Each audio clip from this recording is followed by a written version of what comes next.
Hello and welcome to another Kyle Connor YouTube channel video. You join me for a basically 2-year ownership update of my L322 Range Rover. No question, we've actually made a bunch of videos on this thing, so you already know how much I love the L322, how I really think it is one of the best cars of the modern era. They're incredible to drive, I think amazing from a styling perspective, and incredibly capable. And I've been using and driving my Range Rover on and off for the last 2 years, and it's been incredibly expensive to maintain, as you would imagine. So I'm going to give you all of the costs, everything that went into running my L322 Range Rover for 2 years, and what still is broken on it, because I think you guys find these videos amusing. And well, I'll give you the full ownership update of my Range Rover. Well, guys, this is Louie the Range Rover, and it's a 2009 L322. And I actually purchased this car. We made a whole video purchasing it down in West Palm Beach, Florida, a couple years ago. And I drove it to Texas and back up here to Colorado. It had a ton of problems. I actually bought it from a Mitsubishi dealership that got it in on trade. I can't remember the exact story. The owner was a friend of the guy who had this car, and they had it listed, I think, for $18,000. And at the time, I think it had just over 50,000 miles. It was like 50,500 miles, something like that. Pretty low mileage for a 2009 full-sized Range Rover, because a lot of people bought these, used them, and you know, it's hard to imagine, but this is actually one of the most reliable years of the Range Rover. We'll get into that in a moment. But I purchased it from a dude named Larry Gary, and he's on this channel. If you go back, a couple of years ago, buying this thing, he was hilarious. And he was like, dude, I don't know if we should sell this thing to you. I've never had a dealership not want to sell me a car. And I was like, no, I know it's a Land Rover. It's got problems. It had an air suspension warning on the dash and all this stuff. And I'm like, the mileage is low, but the price is too much. $18,000 was too much considering the big service bills that I imagined I would come into. And yes, I have come into those. And at the time, these were transacting for a really clean one, the sort of bring a trailer spec, not perfect, but driven ones for around $25,000. And I thought, okay, well, I was considering getting like a super sorted one on Bring a Trailer, but I thought it would be more interesting and more my style to get one that needed some TLC, and that I got at a bargain, then we could service it up here. And that's what I did with this one. They were asking $18,000. I ended up paying $12,000 for my Range Rover. And that to me left quite a bit of headroom before we got up to the super sorted market price of, the mid $20,000 range. And actually L322s have kind of held there, and if anything have gone up a little bit. I think we're coming into a more desirable time period of these things. There's very few of them left that are clean and really nice. And I think that's only going to be continuing to go up in the future years, as long as you can keep them nice. Now, my intention here is not to preserve this car for the next owner. I've been using it, enjoying it, off-roading it, and yeah, just driving around normally. So this is the spec that I went for on this one. I think it's Buckingham Blue. I changed the wheels since the last time you guys would have seen it on this channel. I went for the 7-spoke 20-inch wheels. I had the 19-inch wheels on here originally. These are actually from the pre-refresh. So there were 3 generations of L322. There was a pre-refresh, sort of the original with the BMW engines in them and everything. Then in 2007, they switched to all the Jag stuff. So Jag engine and some, I don't know, different switchgear and things like that. This is sort of that middle generation. And then in 2010, they did the big facelift again, where they went up to the 5-liter and everything. This is 4.4 liter NA non-supercharged. Kind of wish I went supercharged now. Those do come with more issues and more servicing requests, but they're actually fairly reliable, especially compared to the post-refresh, the ones with the LEDs up front. And I think this is kind of the perfect generation of L322. They're the most reliable of the bunch, surprisingly. And, just are known to be fairly rock solid, pretty sorted.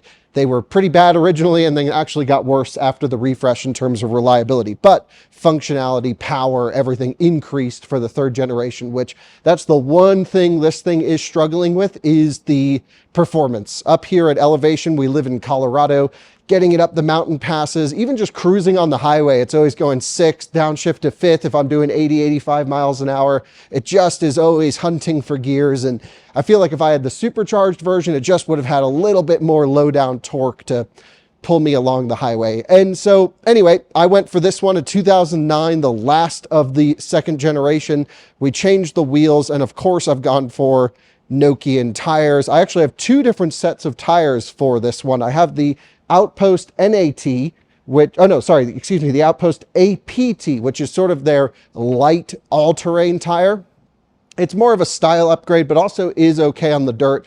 I've gone off-roading on these tires, and I actually punctured one and got a flat in the middle of the woods and on a trail. And yeah, that was a disaster. We had to use the spare tire. Thankfully, this did have a full-size spare, and got it back here, ordered another tire, got it sorted.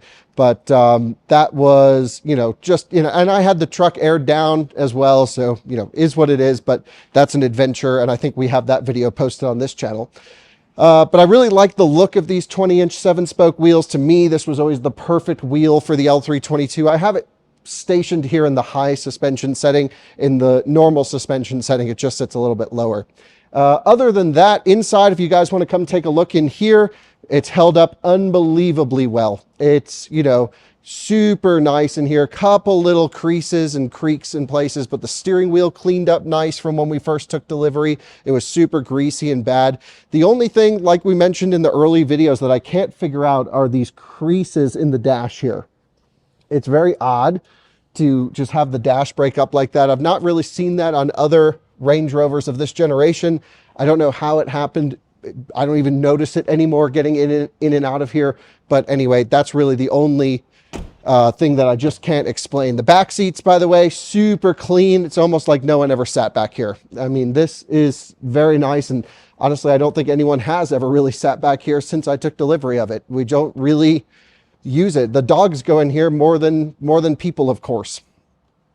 So, other than the wheels and tires, in terms of upgrades and aftermarket accessories that I've done with this since I took delivery, is really the roof rack. The roof rack is from Voyager, and I really wanted to go for sort of the Land Rover. What were they called?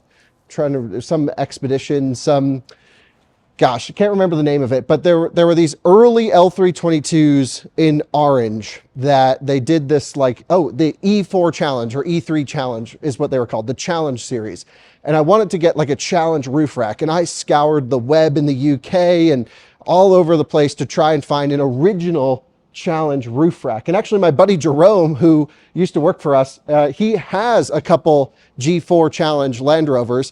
And, well, those have got to stay original and stuff like that. But I found a replica, or as close to a replica as I could, with this Voyager rack. And this is a relatively recent addition that I put on here. And it's been really, really nice, actually. It's not cheap. This was $1,900 for this roof rack. $1,888.88 delivered is what I paid.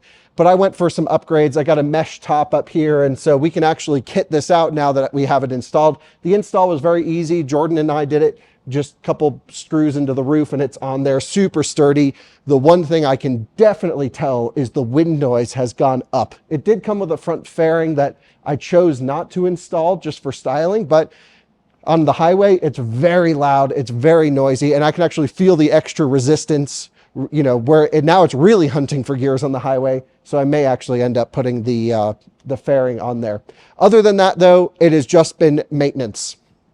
Close to, I want to say, around $9,000 worth of just maintenance. So the tires, of course, we get for free. Thank you, Nokian Tires, for sponsoring our out-of-spec channels. So those have come at no cost for Nokian. The wheels weren't cheap. I actually couldn't find a new set. There was one new set for sale that was like $4 or $5 grand. And I was like, I'm not paying that. So I got each wheel for maybe 150 bucks a wheel. And then for another 150 bucks, I had them refinished, recoated. repainted, and they look brand new. They look really nice, and I'm totally happy with that work. It was a bit of a process going back and forth with our wheel repair guy, but yeah, so the wheels are good. So that's kind of it for upgrades: wheels and tires, roof rack. Everything else has just been maintenance. In total, if you include the upgrades and the maintenance to run this Range Rover for 2 years as it sits right now, I've spent over $10,000, easily over $10,000, actually probably closer to $11,000 to $11,500 in maintenance and upgrades to get to this point. Might seem like a lot, and it is, and it's shocking. Of course, that's what happens when you get a Range Rover. But I went into this and I feel like I bought it super right, and I definitely left myself plenty of headroom, and I've actually gone ahead and done a little bit extra maintenance than I would have been required to do just to keep the thing running. And so now I feel like I have a pretty sorted, pretty solid platform that will last many years, hopefully, without major mechanical problems. Let me walk you through everything that's been done to the Range Rover. If you want to come over here, I can show you a couple things. So let's see what we have going on. We have emissions and, yep. So we have emissions, registration was $1,095. We have, this was our big service bill. When I gave you guys my 6-month update, this is what we did here at European Motor Cars. It was almost $5,000. Wheel bearings, spark plugs, brake fluid, the list goes on and on.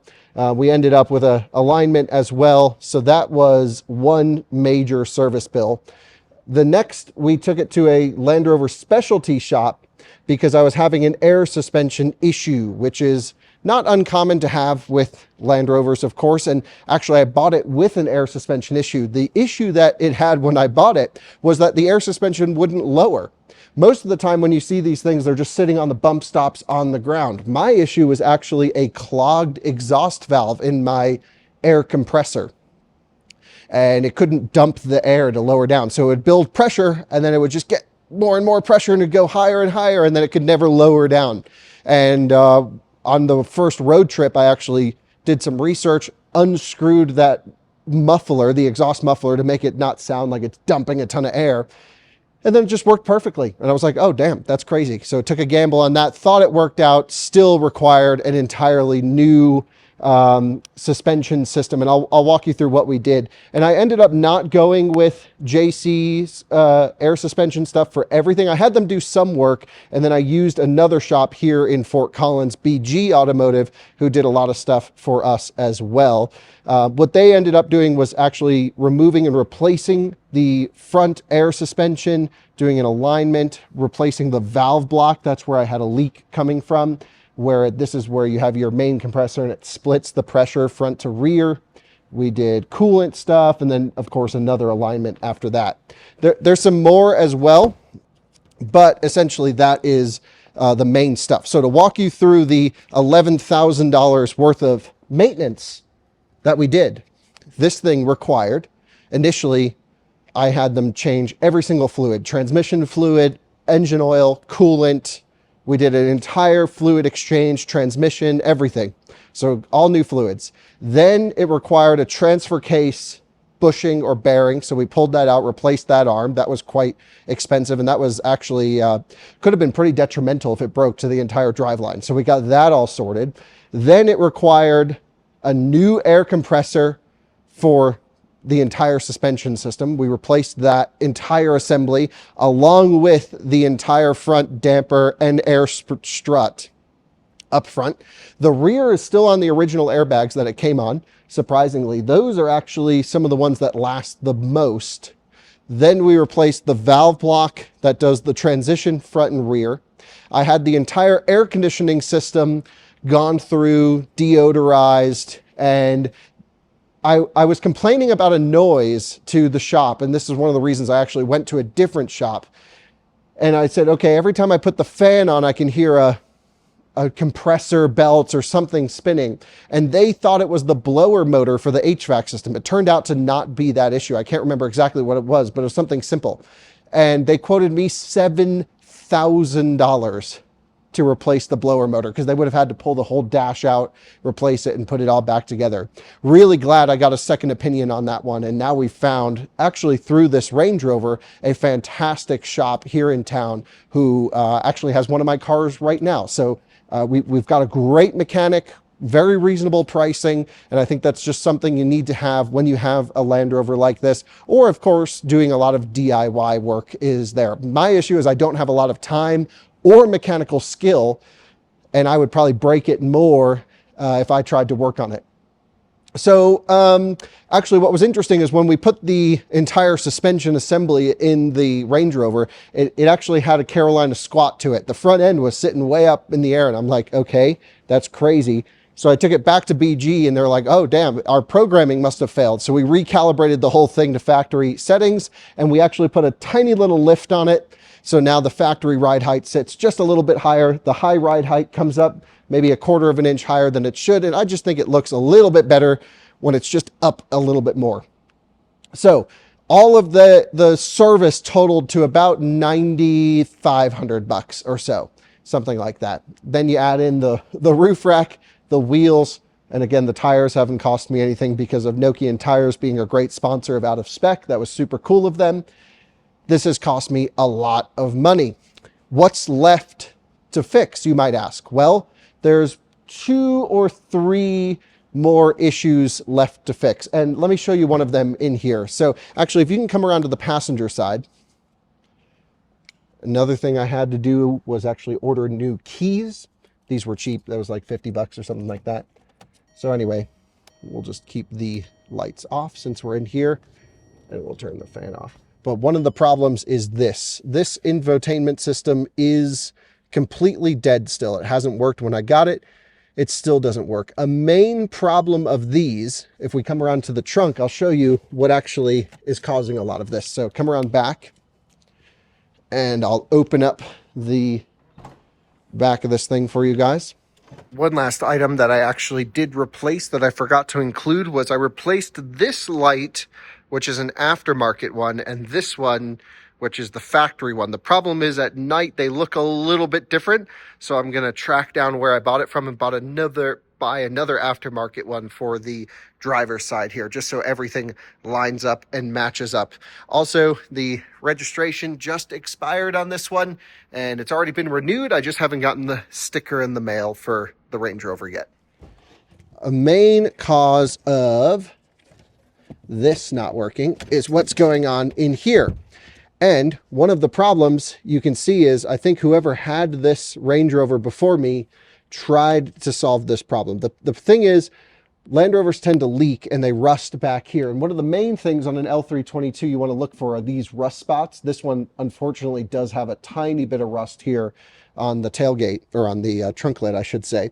And typically, if you have rust there, then water has made its way in here, and you can see on the DVD player some corrosion and things. And I'm pretty sure what happened was, at some point during the previous ownership, this car was sitting outside for a large portion of its life.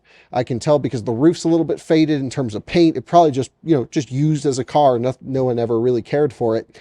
Water got down in here and fried the electronics. And one of the first components to go is actually an additional component that was never here when I took delivery, and it sits right on top, and it's the Bluetooth control module. So for like your cell phone and stuff to communicate for wireless calls. That was completely unhooked, and these sort of wires were not touching each other. Now this is a sort of a light-based system, a fiber optic system, and so you can't just leave one end open and not connected, because the entire system talks to each other through this one continuous fiber optic loop. So what I did, which a lot of L322 owners do, is actually tape together through a pen, cut open a pen and it's the perfect distance to slide the fiber optics in here to try to get them to communicate. Yeah, your Bluetooth calls won't work, but it does wake the whole system up. That's the main common fix. The second common fix, which this didn't fix it, is the amplifier. Typically, when you get water intrusion in here, the Harman Kardon amplifier is down there. Once that gets fried, the whole system goes offline and you're screwed. And you can replace the amplifier. They're not expensive. You can buy them online for a couple $100, and it's just something I haven't gone through to track down. The question I have is it worth saving the original system in this Range Rover? Do I just leave it as is? Because I typically just put my phone on a podcast, throw it in the cup holder, and listen as I'm going down the road. I would never use this system for navigation. It actually does work with navigation. I can bypass it, get it into service mode, and still use the navigation. We showed that when I took delivery. But I'm just not sure it's so worth chasing down these electrical problems. It has nothing to do with the function of the car, and the screen is outdated, and it's just like, is it worth it to do this? For me, I spend so much of my time testing, reviewing, driving, owning very future-focused cars. I just don't think it's worth it for me to fix that particular issue, at least in the near future. If someone can comment who might be a Land Rover person watching and you're like, I've got a solution, or you've got a place that I can bring it to and do it, that's great. Most shops will not even attempt to tackle this on this issue, and I'm not sure it's worth it to me to spend so much time tracking it down when it's old technology. The next issue that I still have with Louie, the Range Rover, is the tire pressure monitoring system. This is a new issue that popped up within the last few months. I took it down off-roading on a dirt road, super bouncy, flying all over the place, and I'm fairly certain either a sensor broke or the module for the TPMS popped out or broke or something, because on that road it said TPMS failure, and ever since then I've never gotten my tire pressures to come back. It doesn't really matter to me too much. I check my tire pressures regularly, and so I'm not even sure it's worth chasing that one down at all. But I do get the light on the dash of the tire warning light. It is the only light on the dash for an old Land Rover, and so I feel like we're doing pretty good. The last issue is on cold startup. I'm hearing just a little bit of ticking on cold startup, and also just some whirring noises. Almost sounds like power steering might be a little bit low. When it gets cold, just sounds like the pump's, struggling. I've really only noticed it as we've come into winter time here. And if I let it run just for 30 seconds before I start driving away, the noises go away and we're fine. But that's definitely something to keep an eye on. Seems to be fine. I'll check the fluid levels here pretty soon and top up anything needed. That could be something as simple as that. So that's it. That's what it's been like. 2 years of ownership with an L322 Range Rover, and all in, I'm into this car for, let's just say, by the time we factor in taxes and fees and everything, probably $25,000 plus or minus. And I feel like I know exactly what I have. Mechanically, a pretty well sorted vehicle. I take this thing out off-roading. I don't worry about it. I've used the low range many times. We've taken it up elephant step tracks and tried the brake-based torque vectoring left and right. It doesn't have a rear locking diff. That's the one option I wish I did get, but it's not like I'm hardcore off-roading it, but I certainly like to take it out, throw the dogs in the back, and go up into the mountains. And it's just been so nice. It's one of my favorite vehicles of all time. It's been a cool story to have this, fix it, go through everything. Now I know exactly everything is repaired how I would want it to be repaired.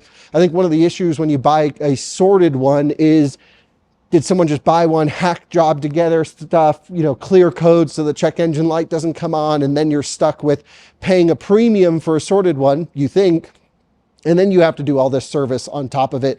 Like I mentioned, I've bought and sold a lot of cars, and I always just feel like if you can buy one that's got good bones, but it needs a little bit of love and you can get a good deal on it, I still think that is the way to go.